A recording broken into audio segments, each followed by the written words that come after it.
News ప్రతిక్షణం ప్రజాక్షేమం కోసం బులెటిన్ల ముందుగా హెడ్లైన్స్ చూద్దాం.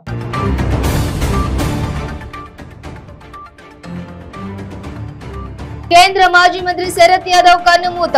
గురుగ్రామ్లోని ఫోర్టిస్ ఆసుపత్రిలో చికిత్స పొందుతూ తుది శ్వాస.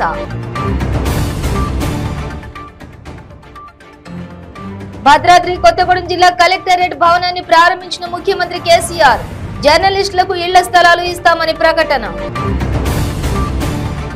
విశాఖపట్నంలో నిర్వహించనున్న 2 ప్రతిష్టాత్మక సదస్సులపై ఏపీ సీఎం సమీక్ష. వాస్తవిక పెట్టుబడులే లక్ష్యంగా సదస్సు ముందుకు సాగాలని అధికారులకు సూచన. రోడ్లు లేకపోవడంతో గుర్రంపై స్కూల్కు వెళ్తున్న విద్యార్థులు. ఏపీలోని అనకాపల్లి జిల్లా రావికమతం మండలం నేరేడుబండలో విద్యార్థుల అవస్థలు. ఇక డీటెయిల్స్ చూస్తే రాజకీయ ఉద్దండుడు జేడీయూ మాజీ నేత కేంద్ర మాజీ మంత్రి శరత్ యాదవ్ ఇక లేరు. కొంతకాలంగా అనారోగ్యంతో బాధపడుతున్న ఆయన గురుగ్రామ్లోని ఫోర్టిస్ ఆసుపత్రిలో చికిత్స పొందుతూ గురువారం రాత్రి తుది శ్వాస విడిచారు. ఆయన కూతురు సుభాషిణి యాదవ్ ఈ విషయాన్ని ట్విట్టర్, ఫేస్బుక్ ద్వారా నిర్ధారించారు.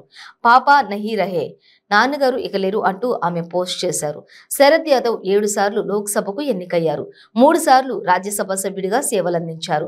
జనతాదళ్ యునైటెడ్ కు ఆయనే మొదటి జాతీయ అధ్యక్షులు. 2016 వరకు ఆయన పదవిలో కొనసాగారు. అప్పట్లో నితీష్ కుమార్ ఎన్డీఏతో జతకట్టాలనే నిర్ణయం తీసుకోవడాన్ని శరత్ యాదవ్ తీవ్రంగా వ్యతిరేకించారు.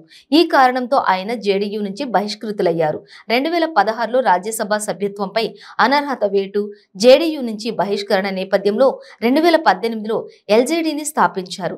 గత ఏడాది మార్చిలో ఎల్జేడీని రాష్ట్రీయ జనతాదళ్ ఆర్జేడీలో విలీనం చేస్తామంటూ ప్రకటన చేశారు. ఆర్జేడీ నేతగా కొనసాగారు. అలా సుమారు 3 దశాబ్దాల తర్వాత లాలూకు మరోమారు దగ్గరయ్యారు. పుట్టింది మధ్యప్రదేశ్లోనే అయినా బీహార్, యూపీ రాజకీయాల్లో శరత్ యాదవ్ తనకంటూ ఓ ప్రత్యేకత గుర్తింపు తెచ్చుకున్నారు.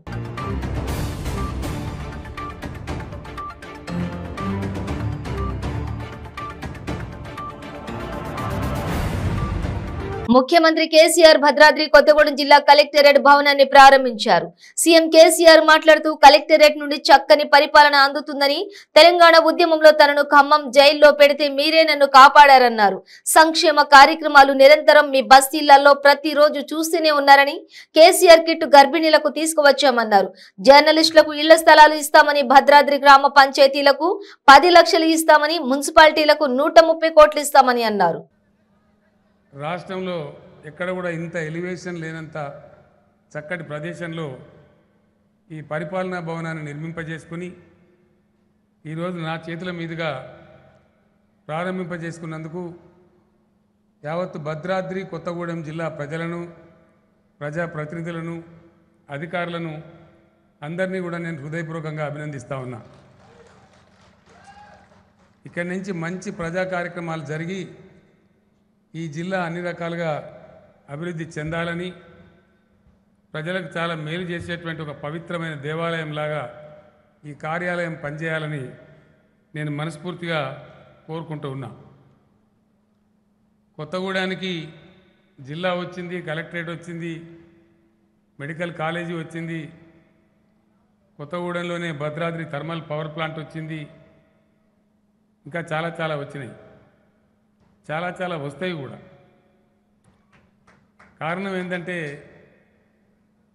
సింగరేణి బొగ్గు గనులకు మన పక్కనే ఉన్న ఇల్లందులో తొలి పునాది రాయి పడితే అది కొత్తగూడెం నుంచి విస్తరించి ఈరోజు అద్భుతమైనటువంటి ఒక ఆదాయ వనరుగా, ఉద్యోగ వనరుగా, సింగరేణి సిరుల కల్పవల్లిగా మన తెలంగాణ కొంగు బంగారంగా నిలిచిన గడ్డ మన కొత్తగూడెం ఇల్లందు గడ్డ. ఇక్కడ అద్భుతమైనటువంటి చైతన్యం, క్రియాశీలంగా ప్రగతిశీలంగా ఆలోచించే విధానం ఎక్కువగా ఉన్నటువంటి జిల్లా, ఎక్కువ చైతన్యం ఉన్న ప్రాంతం కూడా. కమ్యూనిస్టు విప్లవ భావాలతోని అనేక రకాల ఉద్యమాలలో పాల్గొంటూ అద్భుతమైనటువంటి ప్రగతిశీల కార్యక్రమాలు చేపట్టినటువంటి ప్రాంతం ఈ ప్రాంతం. ఒకనాడు తెలంగాణ ఉద్యమం జరిగే సందర్భంలో అక్రమంగా నన్ను అరెస్ట్ చేసి నన్ను నిర్బంధించి ఇదే ఖమ్మం జిల్లా జైల్లో పెడితే మీరే పెద్ద ఎత్తున పోరాటం చేసి నన్ను కాపాడి కడుపులో పెట్టుకున్నవారు అని చెప్పి మీ అందరికీ కూడా నేను ధన్యవాదాలు తెలియజేస్తూ ఉన్నాను. నేను మీ అందరికీ మనవి చేసేది ఒకటే, మీ అందరి ఆశీర్వాద బలం, మనందరి ఐక్య పోరాటం కాదేమో రాదేమో అసంభవమేమో ఇది సాధ్యం కానే కాదు అనేటటువంటి మాటను తుత్తినియలు చేస్తూ మనం తెలంగాణ రాష్ట్రాన్ని సాధించుకున్నాం. 7.5-8 ఏళ్ల క్రితం ఉన్న తెలంగాణకు నేటి తెలంగాణకు అసలు పోలిక పొంతన కూడా లేదు. ఆనాడు మన తలసరి ఆదాయం 87,000 రూపాయలు. ఈరోజు మన తలసరి ఆదాయం 2,78,000 రూపాయలు. ఆనాడు మన జిఎస్డిపి కేవలం 5 లక్షల కోట్లు. ఈరోజు మన జిఎస్డిపి 11.5 లక్షల కోట్లు. భారతదేశంలోనే తలసరి విద్యుత్ వినియోగంలో నంబర్ 1 స్టేట్ ఏది అంటే అది తెలంగాణ రాష్ట్రం అని చెప్పి మనం గర్వంగా చెప్పుకునేటువంటి సందర్భం. కొత్తగూడెంలోనే కాదు 33 జిల్లా పరిపాలనా కేంద్రాలు ఏర్పాటు చేసుకొని అద్భుతమైన కార్యకలాపాలు నిర్వహిస్తూ 33 మెడికల్ కాలేజీలు కూడా ఈ రాష్ట్రంలో మనం శాంక్షన్ చేసుకున్నాం. అందులో భాగంగానే కొత్తగూడెం కూడా మెడికల్ కాలేజీ వచ్చింది. దానికి నా సంతోషాన్ని నేను వ్యక్తం చేస్తున్నాను. ఇట్లా అనేక సంక్షేమ కార్యక్రమాలు మీ కళ్ళ ముందు ఉన్నాయి. నేను చదివితే చాంతాడంత పొడవు ఉంటుంది, 4 గంటలైనా చెప్పవచ్చు. ఎన్ని రకాల సంక్షేమ కార్యక్రమాలు ప్రతిరోజు మీ పట్టణాలలో, మీ బస్తీలలో, మీ గ్రామాలలో, మీ ప్రాంతాలలో మీరు చూస్తూ ఉన్నారో నేను ప్రత్యేకించి చెప్పవలసిన అవసరం లేదు. కొన్ని విషయాలైతే ప్రజలు అడగకుండా, డిమాండ్లు లేకుండా, ధర్నాలు లేకుండా అద్భుతమైన పద్ధతిలో మనం చేస్తూ ముందుకు పోతున్నాం. అందరినీ కడుపులో పెట్టుకుంటూ పోతున్నాం. కులాలు, మతాలు, వర్గాలకు భిన్నంగా ఒక సమాజమే దేవాలయంలాగా భావించి అన్ని వర్గాల సంక్షేమాన్ని, సర్వజనుల యొక్క హితాన్ని కాంక్షించి మనం కార్యక్రమాలు చేస్తూ ఉన్నాం. కొన్ని సందర్భాలలో కొన్ని విషయాలు చాలా తమాషాగా ఉంటే మీకు చెప్తే నమ్మకం కాదు. కానీ కేసీఆర్ కిట్ అనేది మనం ఒకటి ఇస్తూ ఉంటాం, మీకు తెలుసు. దాని వెనుక ఉన్న ఉద్దేశం, దాని వెనుక ఉన్న ఫిలాసఫీ ఏదో కిట్ ఇవ్వటం, వాళ్ళకి ప్రసూతి అయిన వాళ్ళకి ఏదో 4 డబ్బులు ఇవ్వటం, అది కాదు దాని వెనుక ఉద్దేశం. అది పూర్తి మానవీయ కోణంతో గర్భం దాల్చినటువంటి మహబూబాబాద్ జిల్లా కేంద్రంలో నిర్మించిన సమీకృత జిల్లా కలెక్టరేట్ కార్యాలయంలో సీఎం కేసీఆర్ పోలీసుల గౌరవ వందనం స్వీకరించారు. ఆ తర్వాత ముఖ్యమంత్రి కేసీఆర్ సీఎస్ శాంతికుమారితో కలిసి కలెక్టరేట్ కార్యాలయాన్ని ప్రారంభించి ప్రత్యేక పూజల్లో పాల్గొన్నారు. అనంతరం కలెక్టర్ ఛాంబర్లోని సీట్ లో కలెక్టర్ శశాంకను కూర్చుండబెట్టిన సీఎం కేసీఆర్ ఆయనకు పుష్పగుచ్చం ఇచ్చి అభినందనలు తెలిపారు. ఈ సందర్భంగా కలెక్టర్ ఛాంబర్ లో జరిగిన సర్వమత ప్రార్థనలలో ముఖ్యమంత్రి పాల్గొన్నారు. అనంతరం మహబూబాబాద్ జిల్లా ప్రజాప్రతినిధులు, అధికారులతో సీఎం కేసీఆర్ ప్రత్యేకంగా సమావేశమయ్యారు. అనంతరం మానుకోట సభలో సీఎం కేసీఆర్ ప్రసంగించారు. ఆయన మాట్లాడుతూ తెలంగాణ ఉద్యమ సమయంలో మహబూబాబాద్ ప్రాంతానికి వచ్చానని, అప్పుడు ఇక్కడ చాలా దారుణమైన కరువు పరిస్థితులు ఉండేవన్నారు. వెనుకబడిన ప్రాంతాల్లో వెలుతురు నింపడం కోసమే పాత 10 జిల్లాలను 33 జిల్లాలుగా విస్తరించామన్నారు. ఇప్పుడు మహబూబాబాద్ కూడా జిల్లా అయ్యాక అభివృద్ధి పరుగులు పెడుతుందని అన్నారు.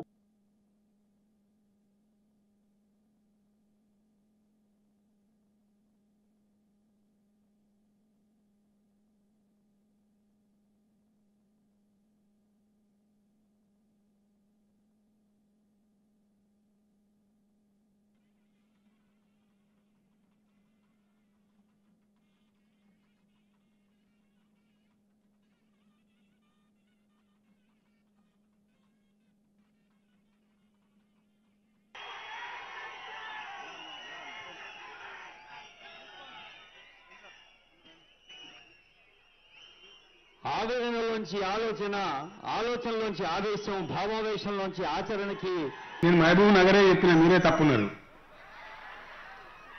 అందులో భాగంగా అక్కడ చాలా దారుణమైనటువంటి కరువు పరిస్థితులు, కళ్ళకు నీళ్లు పెట్టుకొని ఏడిస్తాం. పక్కన కృష్ణమ్మ ఉన్న ఫలితమేమి లేకపాయే, పాలమూరు, నల్లగొండ, ఖమ్మంమెట్టు జిల్లాలండి అని పాట కూడా రాసినాం. అట్లానే మహబూబాబాద్, తిరుమలగిరి, వర్ధన్నపేట, ఇప్పుడు దయాకరావు చెప్పినటువంటి వర్ధన్నపేట, పాలకుర్తి ఆ ప్రాంతాలు తిరుగుతుంటే ఆ సగం గీకి గోకి ఇడిచిపెట్టిపోయిన కాలువలు చూసి ఈ జన్మలో కూడా నీళ్ళు రావు అని చాలా బాధపడేవాళ్ళం, మొక్కుకునేవాళ్ళం.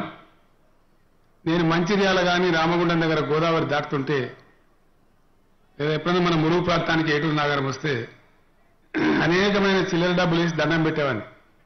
తల్లి గోదావరి, మా నెల మీదకి ఎప్పుడు వస్తావు, మా కరువు ఎప్పుడు తీరుస్తావు, అని చాలా ఆర్ద్రతతోని ఆర్తితో దండం పెట్టేవాడిని. కొరివి స్వామికి కడుపు నిండా మొక్కుకొని పోయిన నేను.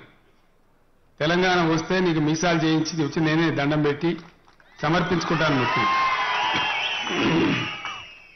మరి ఆయన దయ, మీ అందరూ ఆనాడు చేసినటువంటి ఉద్యమం, మానుకోట రాళ్ల బలం అన్ని కలిసి అద్భుతంగా మన రాష్ట్రం, తెలంగాణ రాష్ట్రం మనకు సాకారమైంది. తెలంగాణ వచ్చింది కాబట్టి చాలా చాలా చాలా పనులు జరిగినాయి. ఈరోజు మన కళ్ళ ముందు ఇప్పుడే మన చీఫ్ సెక్రటరీ శాంతి కుమార్ గారు చెప్పినట్టుగా ఇట్లాంటి ఒకటో రెండో మినాయిస్తే 30-31 జిల్లాలలో ఇట్లాంటి కలెక్టరేట్ బిల్డింగ్లు కట్టుకుంటా ఉన్నాం. మన పంజాబ్ నుంచి స్పీకర్ గారు వచ్చి మా దగ్గర మినిస్టర్ ఛాంబర్ కంటే కూడా మీ కలెక్టర్ ఛాంబరే బాగుంది అని చెప్పి ఆయన టీవీలలో మాట్లాడిపోయినారు. ఇది సాధ్యమైంది అంటే మనకు తెలంగాణ వచ్చింది కాబట్టి. మహబూబాబాద్ జిల్లా అయింది, ఇంత మంచి కలెక్టరేట్ వచ్చింది, ఇంకా చాలా విషయాలు వచ్చినాయి. మొట్టమొదటగా మహబూబాబాద్ జిల్లా ప్రజలని, ప్రజాప్రతినిధులని, అధికారులను ఈరోజు నా చేతుల మీదుగా ఈ కలెక్టరేట్ ప్రారంభింపజేసుకున్నందుకు హృదయపూర్వకంగా నేను అభినందనలు, కంగ్రాచులేషన్స్ తెలియజేస్తా ఉన్నాను. ఈ కార్యాలయం ఒక ప్రజా కార్యాలయంగా ప్రజల సమస్యలు తీర్చే వేదికగా మీకందరికీ కూడా ఈ జిల్లా వాసులకు ఉపయోగపడాలని చెప్పి నేను మనసారా కోరుకుంటా ఉన్నా. మహబూబాబాద్ ఒకప్పుడు చాలా వెనుకబడ్డ ప్రాంతం, ఎక్కువ శాతం, అత్యధిక శాతం గిరిజన ప్రజలు ఉన్నటువంటి ప్రాంతం. ఇక్కడ వెలుతురు రావాలని, దీంతో పాటు ములుగు, భూపాలపల్లి తదితర ఆదివాసీ, లంబాడ, గిరిజన ప్రజలున్న చోట వెలుతురు రావాలని చెప్పి పట్టుబట్టి నేనే కావాలని చెప్పి వీటన్నిటిని కూడా ఈ మారుమూల ప్రాంతాల జిల్లాలు చేయడం జరిగిందని మనం చేస్తా ఉన్నా. కొంతమంది వద్దులేండి, అవసరం లేదులేండి అని మాట్లాడినా కూడా కాదు, అక్కడ అడ్మినిస్ట్రేషన్ చాలా దగ్గరగా పోతే తప్ప మనం అనుకునే వెలుతురు రాదని చెప్పి ఇక్కడి నుంచే పరిపాలన జరగాలని చెప్పి పట్టుబట్టి మనం దీన్ని చేసుకున్నాం. దాని ఫలితం కూడా మన కళ్ళ ముందు కనపడతా ఉంది. నేను మీ అందరినీ కోరేది ఒకటే, రాష్ట్రం చాలా మంచి అభివృద్ధి దశలో ఉంది. ఒకే ఒక్క సంకేతం, మన రాష్ట్రం ఏర్పడక ముందు కేవలం 4-3 మెడికల్ కాలేజీలు ఉండేటి ప్రభుత్వ ఆధ్వర్యంలో. ఈరోజు 33 మెడికల్ కళాశాలలు పెట్టుకున్నాం. మన మహబూబాబాద్ కూడా బ్రహ్మాండంగా మెడికల్ కళాశాల వచ్చింది. ఇక్కడ బ్రహ్మాండంగా పనులు జరుగుతూ ఉన్నాయి. మీ అందరినీ కూడా నేను కోరేది ఒకటే, వివేకానందుని జయంతి సందర్భంగా సీఎం క్యాంప్ కార్యాలయంలో ఏపీ సీఎం జగన్ వివేకానందుని చిత్రపటానికి పూలమాలలు వేసి నివాళులర్పించారు. ఈ సందర్భంలో రాష్ట్ర యువతకు శుభాకాంక్షలు తెలుపుతూ యువత దేశానికి వెన్నెముక, వారు సాధించలేనిది ఏదీ లేదు అన్న స్వామి వివేకానంద మాటలను గుర్తు చేశారు. ఆయనను స్ఫూర్తిగా తీసుకుని లక్ష్య సాధనలో అంకిత భావంతో మనమందరము ముందడుగులు వేయాలన్నారు. జాతీయ యువజనోత్సవం సందర్భంగా యువత అందరికీ కూడా శుభాకాంక్షలు అని ట్వీట్ చేస్తూ సందేశం ఇచ్చారు సీఎం జగన్.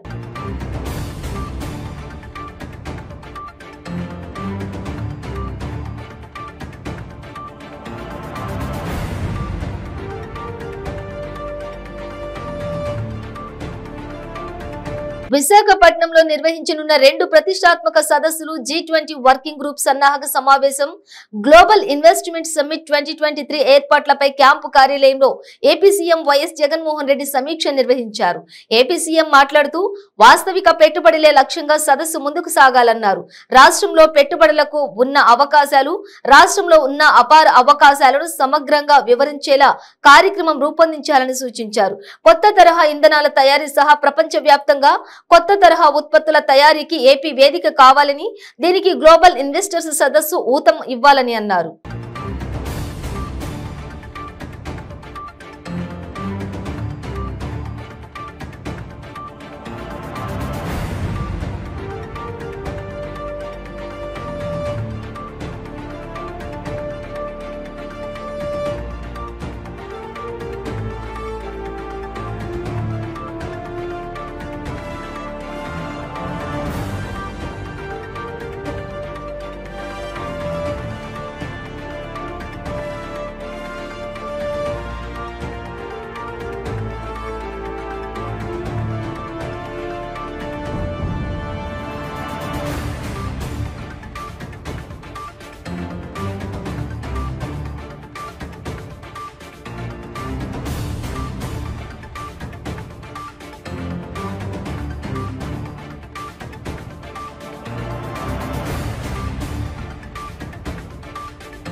విజయవాడ కనకదుర్గ అమ్మవారిని మాజీ తెలంగాణ చీఫ్ సెక్రటరీ సోమేష్ కుమార్ దర్శించుకున్నారు.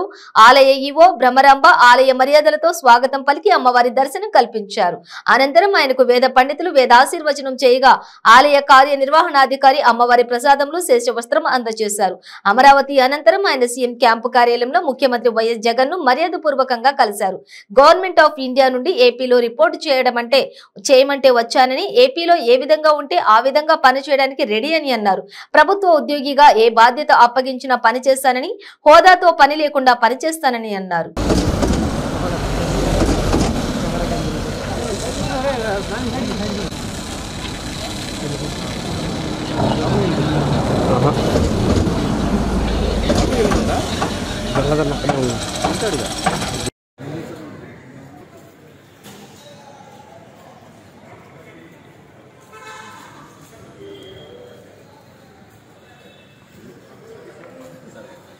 ఈరోజు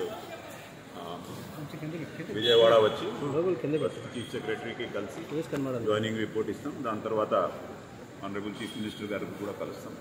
తర్వాత వాళ్ళు కంటిన్యూ చేస్తున్నారు అంటే I have complied with the report of the government నుండి, గవర్నమెంట్ ఆఫ్ ఇండియా నుండి ఇక్కడ రండి రిపోర్ట్ చేయండి, ఆ ప్రకారం వచ్చాను, రిపోర్ట్ చేస్తాం. ఫర్దర్ ఎట్లా వాళ్ళు ఇక్కడ లోకల్గా ఎట్లా ఉంటుంది దాని ప్రకారం పనిచేస్తాం. మీరు అత్యున్నత స్థాయి పోస్టులో చేసి ఇక్కడంటే ఏ పోస్ట్ అయితే మీరు సూటబుల్ అని అనుకుంటున్నారు, ఏమైనా ఎక్స్పెక్ట్ చేస్తున్నారు? అంటే యాజ్ ఏ ఆఫీసర్ ప్రభుత్వం ఏ బాధ్యత ఇస్తే అది చేయాలి. దాని ప్రకారం మనకి వాళ్ళు ఏది రెస్పాన్సిబిలిటీ ఇస్తే, ఏ పోస్ట్ పెద్దగా లేదు చిన్నగా లేదు, what ever post I get I will work. Telangana ప్రభుత్వానికి సలహాదారుగా వెళ్తున్నారనే అంటే మనం ఏం డిసిజన్ తీసుకోలేదు, ఏది ఇట్లాంటి whatever comes in this right we're going to take care. CM గారితో భేటీ తర్వాత నిర్ణయం తీసుకుంటాం. ఇట్లా ఏం మన ఇప్పుడు ఫస్ట్ నాకు ఈరోజు వాళ్ళు ఆదేశం ఇచ్చారు, మీరు జాయిన్ అవ్వండి, దాని ప్రకారం ఇక్కడ వచ్చాను, జాయిన్ అవుతాం. దాని తర్వాత ఇట్లా సిచ్యువేషన్ ఉంది అట్లా. Thank you very much. Thank you sir.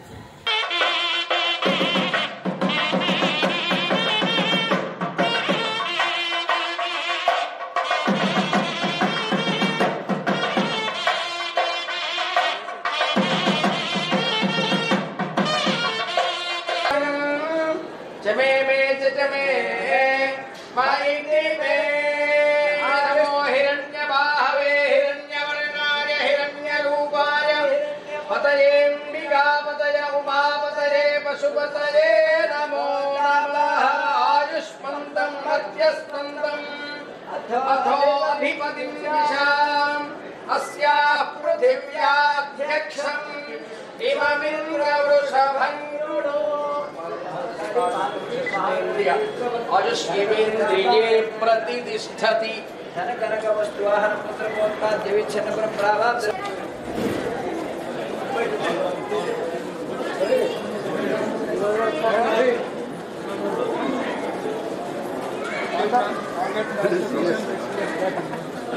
Huzurabad MLA Etela Rajender Sangareddy జిల్లాలో వివేకానంద విగ్రహానికి పూలమాలలు వేసి నివాళులర్పించారు.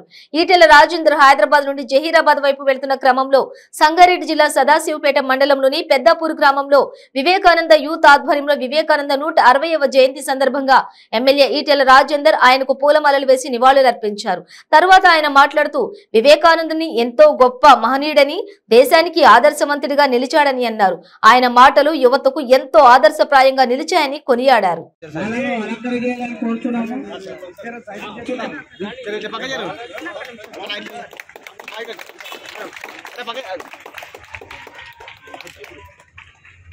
మీ అమూల్యమైన సమయము మా గ్రామానికి ఇచ్చినందుకు మీకు ధన్యవాదాలు. నందో నందో నందో నందో నందో నందో.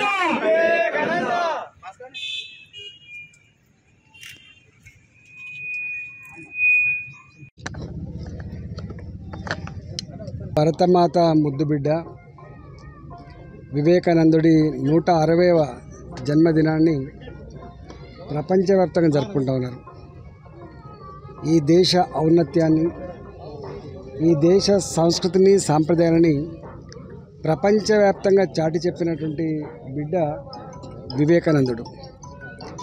ఒక యోగిగా, గొప్ప తత్వవేత్తగా, భారతీయ ఆచార వ్యవహారాలని గొప్పతనాన్ని ప్రపంచ వేదిక మీద ఆవిష్కరించి భారత ప్రజల గొప్పతనాన్ని చాటి చెప్పినటువంటి మహనీయుడు వివేకానందుడు.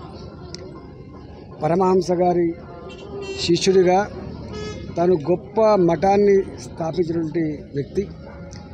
వారి అడుగుజాడల్లో అనేక మంది ప్రయాణం చేసి ఈ దేశ గొప్పతనానికి త్యాగం చేసినటువంటి సుభాష్ చంద్రబోస్ లాంటి వాళ్ళు అనేక మంది ఉన్నారు. రైతులకు రుణం పుట్టకుండా బ్యాంకుల్లో ఎగవేతదారులు ముద్ర వేయిస్తున్న సీఎం కేసీఆర్ తీరును అన్నదాతలు తేల్చుకోవాల్సిన సమయం ఆసన్నమైందని భాజపా ఎమ్మెల్యే ఈటెల రాజేందర్ అన్నారు. సంగారెడ్డి జిల్లా జహీరాబాద్ పట్టణంలోని నిర్వహించిన యువజన దినోత్సవ వేడుకల్లో ఈటెల ముఖ్య అతిథిగా పాల్గొన్నారు. సీఎం కేసీఆర్ భారత ప్రభుత్వ తీరుపై ఈటెల తీవ్ర స్థాయిలో మండిపడ్డారు. ఏకకాలంలో రుణమాఫీ చేయకపోవడంతో రైతులు కుటుంబాలకు రుణం పుట్టక బిడ్డల్ని ఉన్నత చదువులు చదివించలేకపోతున్నారని ఆందోళన వ్యక్తం చేస్తున్నారు. మేనిఫెస్టోలో పెట్టిన హామీలు అమలు చేయకుండా అబద్దాలతో కేసీఆర్ కాలం గడుపుతున్నారని ఎద్దేవా చేశారు.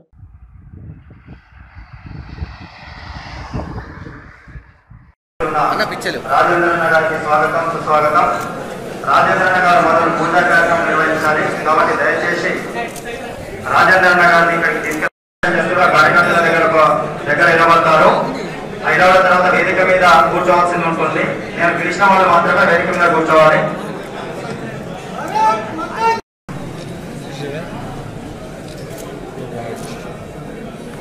సార్ ఒక నిమిషం, ఒక 2 నిమిషాలు అందరూ సైడ్ చేయండి. దయచేసి సహకరించండి. అన్నగారు కొద్దిగా మీరు అందరూ పక్క జరుగుతాయి. ఒకప్పుడు ఇదే కేసీఆర్ గారు ఇతర పార్టీల మీద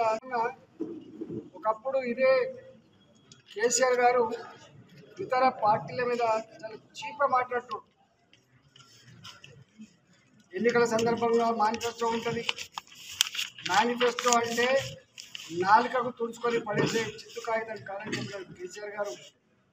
మేనిఫెస్టోలో పెట్టినటువంటి అనేక అంశాలను ఇవాళ కూడా అమలు చేయకుండా వాళ్ళ కళ్ళల్లో మట్టి కొట్టిన దుర్మార్గపు ప్రభుత్వం, అబద్ధాల కోరు ముఖ్యమంత్రి కేసీఆర్ గారు మాత్రం.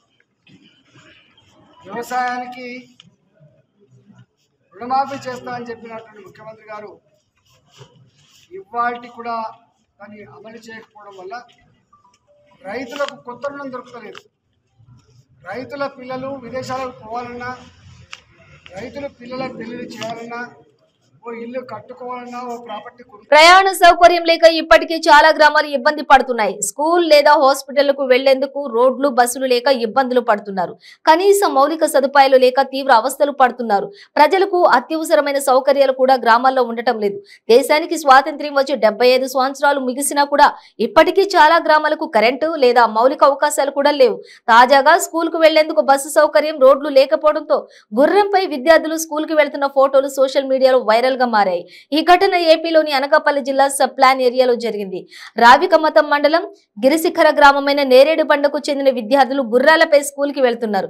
ఓ సామాజిక కార్యకర్త వీటిని వీడియో తీసి సోషల్ మీడియాలో పెట్టారు. ఇక దీంతో ఆ వీడియోలు సోషల్ మీడియాలో వైరల్ గా మారాయి. ఈ గ్రామంలోని 15 మంది విద్యార్థులు పక్క విలేజ్ లో నుంచి స్కూల్ కు వెళ్తూ ఉంటారు. అయితే స్కూల్ కి వెళ్లడానికి సరైన రోడ్లు లేక, అంతేకాకుండా ఎలాంటి ప్రయాణ సౌకర్యం అందుబాటులో లేదు. దీంతో విద్యార్థులు రోజు స్కూల్ కి వెళ్లడానికి గుర్రాలను ఆశ్రయిస్తూ ఉన్నారు. ఒక్కో గుర్రంపై 3 లేదా 4 విద్యార్థులు వెళ్తూ ఉంటారు. ప్రభుత్వం ఎప్పటికైనా స్పందించి గ్రామానికి రోడ్డు వేయాలని, బస్సు సౌకర్యం కల్పించాలని స్థానికులు డిమాండ్ చేస్తున్నారు. తమ గ్రామానికి ఎప్పటి నుంచో రోడ్డు లేదని, ప్రభుత్వాలు పట్టించుకోవడం లేదని స్థానికులు చెబుతున్నారు. ప్రభుత్వ అధికారుల దృష్టికి తీసుకెళ్లినా పట్టించుకోవడం లేదని వాపోతున్నారు.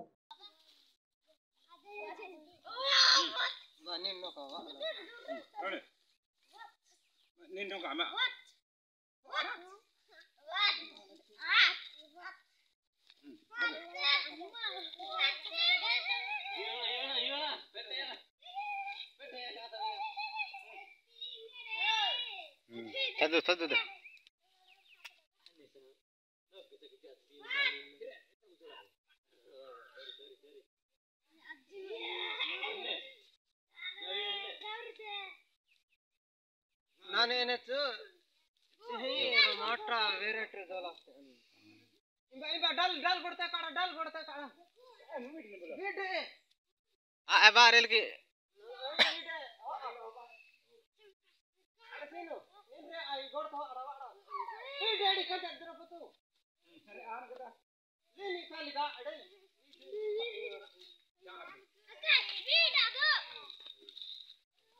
బీజేపీ గడ్డియన్నరం డివిజన్ అధ్యక్షులు దాసరి జయప్రకాష్ ఆధ్వర్యంలో స్వామి వివేకానంద 160వ జాతీయ యువజన దినోత్సవం వివేకానంద నగర్ లో ఘనంగా నిర్వహించడం జరిగింది. వివేకానంద జయంతి సందర్భంగా ఉచిత మెడికల్ క్యాంపును ఏర్పాటు చేశారు. యువతకు స్ఫూర్తి ప్రదాత, దేశ ప్రతిష్టతను విశ్వవ్యాప్తం చేసిన మహోన్నత మూర్తి స్వామి వివేకానందని అర్బన్ రంగారెడ్డి జిల్లా అధ్యక్షులు సామ రంగారెడ్డి కొనియాడారు. స్వామి వివేకానంద చూపించిన మార్గదర్శకంలో నేటి యువత నడవాలని కార్పొరేటర్ బద్దం ప్రేమ్ మహేశ్వర్ రెడ్డి అన్నారు. ఇక స్వామి వివేకానంద స్ఫూర్తిని భావితరాలకు అందించవలసిన బాధ్యత ప్రతి ఒక్కరిపై ఉందని అన్నారు. ఈ కార్యక్రమంలో బీజేపీ గడ్డియన్నరం డివిజన్ కార్పొరేటర్ బద్దం ప్రేమ్ మహేశ్వర్ రెడ్డి, డివిజన్ బీజేపీ నాయకులు, కార్యకర్తలు పాల్గొన్నారు.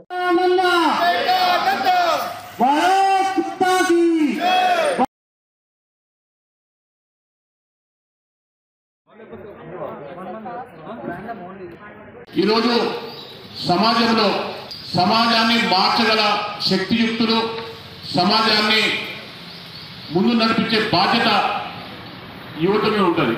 కాబట్టి భారత ప్రభుత్వము వివేకానందుని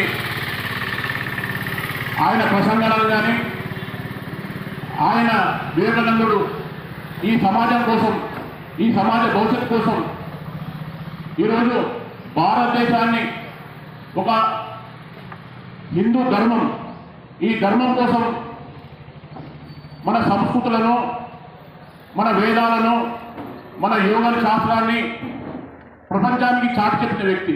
సిద్దిపేట జిల్లా హుస్నాబాద్ అంబేద్కర్ చౌరస్తాలోని స్వామి వివేకానంద జయంతి వేడుకలను బీజేపీ నాయకులు ఘనంగా నిర్వహించారు. పార్టీ శ్రేణులతో కలిసి బీజేపీ నాయకులు బొమ్మ శ్రీరామ్, జన్నపురెడ్డి, సురేందర్ రెడ్డి స్వామి వివేకానంద చిత్రపటానికి పూలమాలలు వేసి ఘన నివాళులు అర్పించారు. ఈ సందర్భంగా వారు మాట్లాడుతూ 100 సంవత్సరాల క్రితం భారతదేశ సంస్కృతి సాంప్రదాయాలను ప్రపంచవ్యాప్తంగా చాటి చెప్పి భారతదేశానికి ప్రత్యేక గుర్తింపు తీసుకువచ్చిన మహనీయుడు స్వామి వివేకానంద అని కొనియాడారు. ఆయన 100 సంవత్సరాల క్రితం చెప్పిన అంశాలు అప్పటి నుండి నేటి వరకు యువకులకు ఆదర్శంగా నిలుస్తున్నాయని అన్నారు.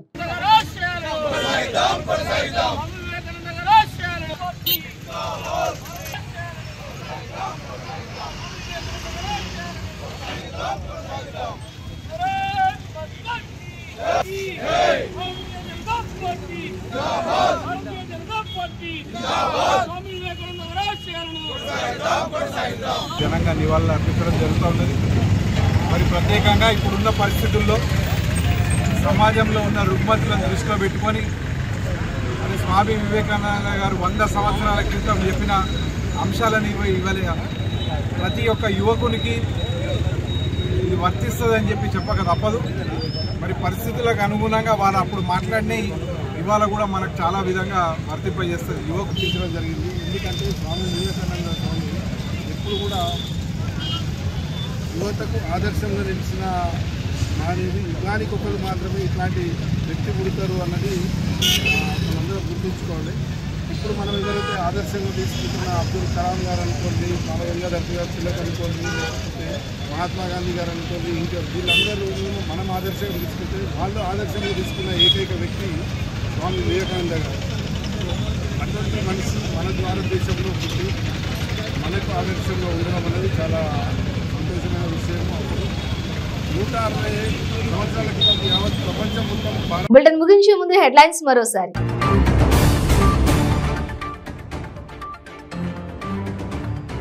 కేంద్ర మాజీ మంత్రి శరత్ యాదవ్ కన్నుమూత, గురుగ్రామ్లోని ఫోర్టిస్ ఆసుపత్రిలో చికిత్స పొందుతూ తుది శ్వాస.